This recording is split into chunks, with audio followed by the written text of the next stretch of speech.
Everyone, welcome back to my channel. आज की video में हम लोग देखने जा रहे हैं नेफ्रॉन का structure, one of the most important topics of homeostasis, जहाँ पे एक सेकेंड। ओके, हाँ जी, तो one of the most important topics of excretory या फिर यूरिनरी सिस्टम एक ही बात है,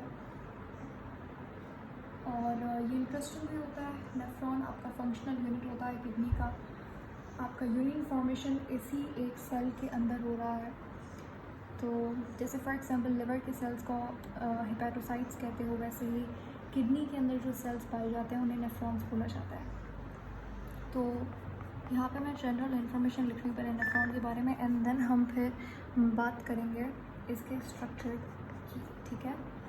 तो हमारे पास दोनों किडनीज़ के अंदर तकरीबन 2 मिलियन नेफ्रॉन्स होता है। 1 मिलियन पर किडनी नंबर होता है नेफ्रॉन का, ठीक है। नेफ्रॉन को फंक्शनल यूनिट ऑफ किडनी कहा जाता है। एक किडनी के अंदर कितने 1 मिलियन या फिर अगर लैक्स के अंदर गिवन है तो 10 लाख नेफ्रॉन्स होते हैं। आपका जो मेन फंक्शन होता है ब्लड को फिल्टर करने का, वो नेफ्रॉन का होता है। अब पहले हम लोग स्ट्रक्चर पे जाने से पहले ये सीखेंगे नेफ्रॉन के मेन आपके पास 2 टाइप्स होते हैं, ठीक है। इस पिक्चर के अंदर आप जैसा कि देख सकते हो, एक वो है जिसकी, यहाँ पे देखो, एक वो है जिसकी इस ट्यूब को ये जो नीचे जा रही है इस तरीके की राउंड, ठीक है, इसे लूप ऑफ हेनले कहते हैं। तो एक नेफ्रॉन के अंदर लूप ऑफ हेनले बहुत लॉन्ग है और एक के अंदर शॉर्ट है। तो और ये मैंने आपको किडनी का स्ट्रक्चर पढ़ाया है। किडनी के अंदर क्या होता है, ये रीनल पिरामिड्स होते हैं, और बाहर वाला जो हिस्सा होता है किडनी का उसे आप कॉर्टेक्स कहते हो, और जहाँ पर पिरामिड्स मौजूद होते हैं इसको आप रीनल मेड्यूला कहते हो। तो वो किडनी का पार्ट जहाँ पर आपके पास नेफ्रॉन्स कॉर्टेक्स के अंदर मौजूद है उन्हें आप कॉर्टिकल नेफ्रॉन्स कहते हो,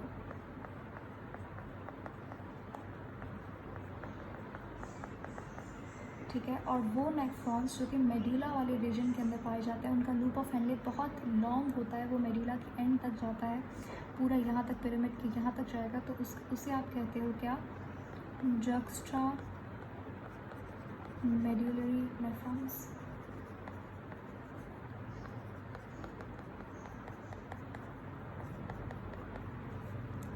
ठीक हो गया। अच्छा, अब हम आते हैं स्ट्रक्चर के ऊपर। पहले मैं आपको बता दूँ इन दोनों का फंक्शन क्या होता है। देखो, जक्स्ट्रा मेडुलरी नेफ्रॉन्स ये होते हैं कम परसेंटेज के अंदर, तकरीबन 15%। परसेंटेज इज़ नॉट इम्पॉर्टेंट क्योंकि हमारी बुक के अंदर गिवन नहीं है। और कॉर्टिकल नेफ्रॉन हमारे पास तकरीबन 75% होता है, 85% होता है, ठीक है। तो ये इनकी परसेंटेज होती है। कहने का मकसद ये जक्स्ट्रा, ये सिर्फ समझाने के लिए मैंने परसेंटेज लिखी है कि भाई जो हमारे पास जक्स्ट्रा मेडुलरी नेफ्रॉन्स होते हैं ये नंबर में कम होता है और कॉर्टिकल वाले नंबर में ज़्यादा होता है। अब हमारे पास जो जक्स्ट्रा मेडुलरी नेफ्रॉन्स हैं, इनका ये बेसिकली रिस्पॉन्सिबल होते हैं यूरिन की कंसंट्रेशन को मैनेज करने के लिए, ठीक है, कि यूरिन डाइल्यूट बनेगा या कंसंट्रेटेड होगा, तो वो चीज़ कंट्रोल करते हैं जक्स्ट्रा मेडुलरी नेफ्रॉन्स, ठीक है। अब आता है स्ट्रक्चर पे, जो बहुत इंटरेस्टिंग पार्ट है नेफ्रॉन का, क्योंकि बहुत इंटरेस्टिंग सा एक ट्यूब लाइक अजीब सा नेटवर्क स्ट्रक्चर होता है नेफ्रॉन का।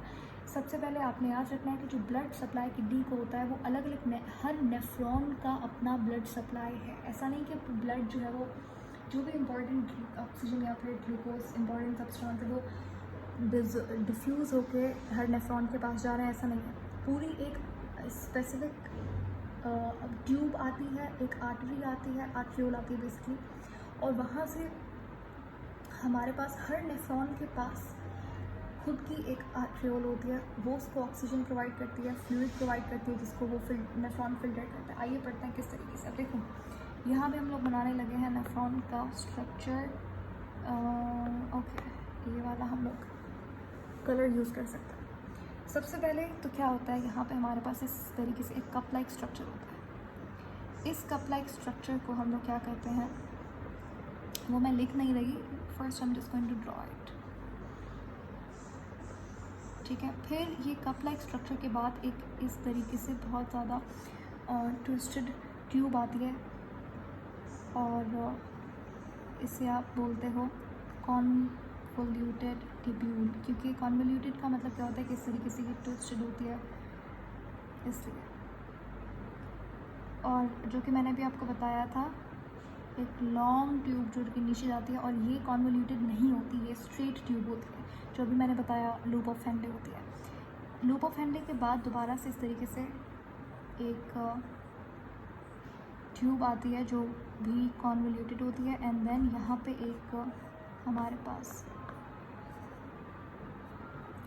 ट्यूब है जहाँ पे यूरिन जो है वो जाता है, एंड देन इसके बाद इस पोजीशन के बाद यूरिन हमारे पास आता है, जो मैंने आपको किडनी वाले स्ट्रक्चर में पढ़ाया था, माइनर कैलेक्स, मेजर कैलेक्स वगैरह। माइनर कैलेक्स में फिर मेजर कैलेक्स, फिर renal pelvis, and then finally uterus, uterus से यूरिनरी ब्लैडर, और फिर उसके बाद यूरेथ्रा से बॉडी से पास आउट हो जाता है।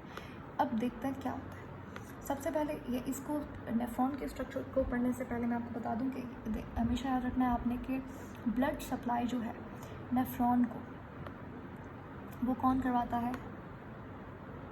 यहाँ पे हमारे पास ये, आई होप कलर विजिबल है, आई डोंट थिंक ये नज़र आ रहा है, तो यहाँ पे हम लोग ओके बेटर,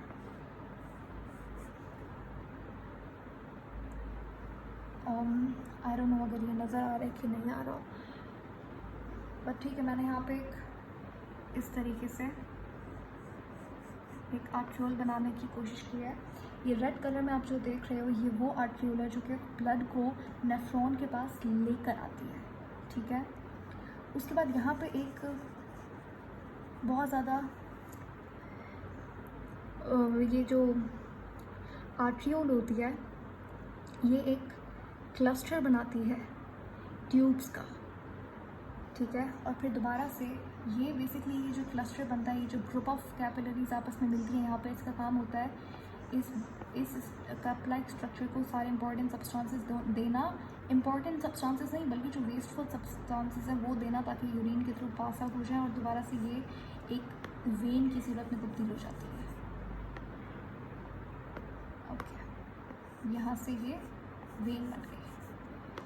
अब पढ़ते हैं क्या कौन सी चीज़ कहाँ पे हो रही है। देखो, सबसे पहले अब कहानी की तरह इसको समझेंगे। स्ट्रक्चर तो हमने बना लिया, पढ़ेंगे, अभी पढ़ना हमने अभी शुरू किया है। अब होता क्या है, हमारे पास ये जो ब्लड को लेकर आती है, इसको हम कहते हैं एफरेंट आर्ट्रियोल्स, ठीक है। एफरेंट आर्ट्रियोल का काम क्या होता है कि ये ब्लड को लेकर आती है नेफ्रॉन के अंदर, ठीक है। उसके बाद ये जो अब ग्रुप ऑफ कैपिलरीज यहाँ पे, group of arteries, not arteries, but यहाँ पे जो आप ब्लड कैपिलरीज का डेंस क्लस्टर देख रहे हो, नेटवर्क देख रहे हो, इसको हम कहते हैं क्या, ग्लोमेरुलस। एफरेंट आर्ट्रियोल का काम क्या होता है कि ये ब्लड को लेकर आती है नेफ्रॉन में। ग्लोमेरुलस का काम क्या होता है कि ये हमारे पास यहाँ से फ्लूइड जो है वो निकलता है और इस कप लाइक स्ट्रक्चर में जाता है। ये जो ग्लोमेरुलस है, इसके अंदर बहुत ज़्यादा प्रेशर होता है। उस प्रेशर की वजह से, अब ब्लड का खुद का प्रेशर होता है, उस प्रेशर की वजह से जो हमारे पास फिल्टर, जो भी वेस्टफुल सब्सटेंसेस है, वो ग्लोमेरुलस से फिल्टर होकर कहाँ पर चले जाते हैं, इस कप लाइक स्ट्रक्चर में, जिसको आप बोमेन्स कैप्सूल कहते हैं, ठीक है। बोमेन्स कैप्सूल, बोमेन्स कैप्सूल के बाद हमारे पास ये कॉन्वोल्यूटेड ट्यूब्यूल होती है, इसका पीसीटी यानी कि प्रॉक्सिमल कॉन्वोल्यूटेड ट्यूब्यूल बोलते हैं। उसके बाद ये स्ट्रेट ट्यूब है, इसे आप लूप ऑफ हेनले बोलेंगे। लूप ऑफ हेनले की ज़्यादातर जो है वो मेडुला के अंदर होती है, लेकिन फ़र्क ये जो हमारे पास जक्स्ट्रा मेडुलरी नेफ्रॉन्स होते हैं, इनकी लूप ऑफ हेनले लॉन्ग होती है as compared to cortical nephrons. इसके बाद हमारे पास एक और कॉन्वोल्यूटेड ट्यूब्यूल है जिसको कहते हैं हम लोग डिस्टल कॉन्वोल्यूटेड ट्यूब्यूल। यहाँ से फिर यूरिन फॉर्मेशन होती है और यूरिन जो है वो ड्रेन होता है इस ट्यूब के अंदर, जिसको कलेक्टिंग डक्ट बोला जाता है। यूरिन को कलेक्ट करने का काम करती है, ठीक है। और फिर जब कलेक्टिंग डक्ट्स बहुत सारी आपस में आकर मिलती हैं तो वो बनाती हैं क्या, माइनर कैलेक्स। फिर बहुत सारे माइनर कैलेक्सेस आपस में मिलते हैं, वो मेजर कैलेक्स, फिर रेनल पेल्विस बनता है, फिर यूट्रस के अंदर यूरिन को ड्रेन किया जाता है। अब यहाँ पे आपको एक चीज़ समझनी है कि जो ग्लोमेरुलस है, उसमें ग्लोमेरुलस जो है वो बॉल लाइक स्ट्रक्चर है। क्वेश्चन कैसे आएगा कि ग्लोमेरुलस अराइज फ्रॉम, तो भाई सिंपल सी बात है, ग्लोमेरुलस अराइज कहाँ से होता है, एफरेंट आर्ट्रियोल से, ठीक है। अब क्योंकि ग्लोमेरुलस के अंदर जो ब्लड है उसका हाई वॉल्यूम, उसका वॉल्यूम भी ज़्यादा है और उसका प्रेशर भी ज़्यादा है, तो due to blood pressure in glomerulus यहाँ से हमारे पास कुछ फ्लूइड वेस्टफुल सब्सटेंसेस जो होता है अलॉन्ग विथ वाटर बोमेंस कैप्सूल के अंदर फिल्टर होकर आ जाता है। जो फ्लूइड यहाँ पर आता है बोमेंस कैप्सूल के अंदर उससे आप कहते हो फिल्ट्रेट। फिल्ट्रेट से ही आपका यूरिन बनता है। अब क्योंकि फिल्ट्रेट के अंदर बॉडी क्या करती है, कुछ इंपॉर्टेंट सब्सटेंसेस भी दे देती है, जैसे बहुत सारे अमीनो एसिड्स हो गए, ग्लूकोज हो गया, तो उनको फिर यहाँ से पीसीटी से रीअब्जॉर्ब कर लिया जाता है, डीसीटी से रीअब्जॉर्ब कर लिया जाता है। ठीक है, उसको हम लोग ये स्टेप्स होता है। यूरिन फॉर्मेशन के 3 स्टेप्स होते हैं। पहले होता है ग्लोमेरुलर फिल्ट्रेशन, यहाँ से पहले अभी पढ़ा नहीं रही, जो सिंपल सी बात है। ग्लोमेरुलर से यहाँ से पहले फिल्टर होता है फ्लूइड, तो ग्लोमेरुलर फिल्ट्रेशन हो गई। उसके बाद नेफ्रॉन रियलाइज़ करता है यहाँ पे तो ग्लूकोज जैसे इंपॉर्टेंट सब्सटेंसेस पे आ गया, पानी भी आ गया, जो कि इतना ज़्यादा फॉर एग्जाम्पल बहुत ज़्यादा यहाँ जो फिल्ट्रेट है ना बेटा वो बहुत ज़्यादा बनता है। एक दिन में तकरीबन हमारे पास 1 डे, ये इंपॉर्टेंट आपको याद रखना है, 180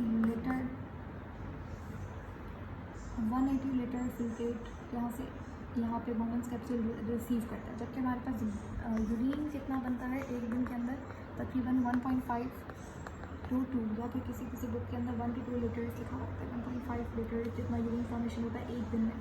तो यानी कि जितना भी एक्स्ट्रा फ्लूइड जो है, इंपॉर्टेंट सब्सटेंसेस जो है वो यहाँ पे पीसीडी डीसीडी ग्लूकोफेनले में रीअब्जॉर्ब कर लिए जाते हैं, और इसलिए मुख्तलिफ स्टेप्स हैं। तो इस स्टेप को आप ट्यूबुलर रीअब्जॉर्प्शन बोलते हैं।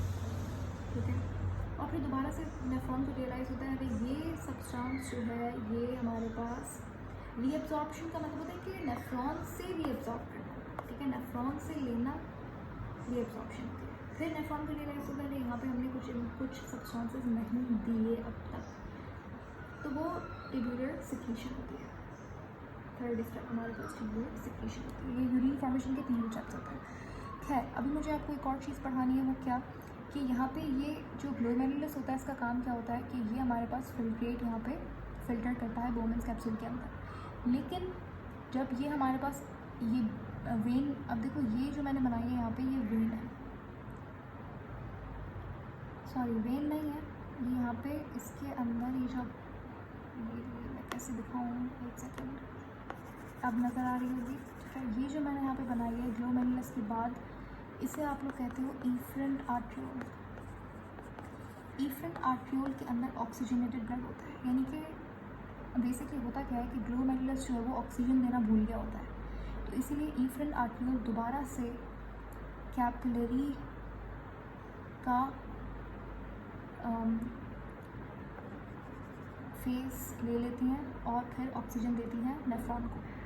क्या बोला मैंने, देखो इफरेंट आर्ट्रियोल बन गए। इफरेंट आर्ट्रियोल दोबारा से इस तरीके से कैपिलरीज बना लेती हैं, कैपिलरीज का स्ट्रक्चर बना लेती हैं। ठीक है, इन कैपिलरीज को आप क्या बोलते हो, पेरिट्यूबुलर कैपिलरीज। इनका काम कुछ भी नहीं होता, ऑक्सीजन देना होता है, पेरिट्यूबुलर कैपिलरीज का काम। ठीक है, खास बात यह है, आपको क्वेश्चन आ सकता है, पेरिट्यूबुलर कैपिलरी जो है वो लूपोफेनले के पूरे अराउंड इस तरीके से कवर्ड होती है।